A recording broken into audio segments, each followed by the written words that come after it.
Welcome to NOFOMO's completely biased campsite review. Today from Hog Island Landing in the Osceola National Forest in Florida, a little bit west of Jacksonville. We just arrived. It looks like we'll get a thunderstorm. These are primitive sites. There's two dump toilets over there. There may be 8 or 10 sites. Most of them are on the lake. I'll show you that in a second because we just got arrived.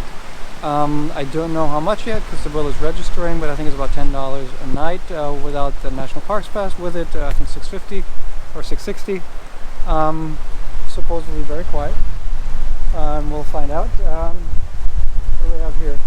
Yeah, the usual picnic bench, no firing, but I'm sure you can build your own fire here because there's plenty of water to extinguish your fire out there. So yeah, we'll set up camp, and maybe I'll have another addition to you later when the weather clears up, because we might only stay here one night, or and explore the forest, because you can stay here anywhere, or we stay here for good for the weekend.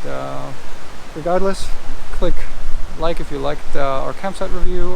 Follow us on our travels across the US and around the world eventually. Bye bye.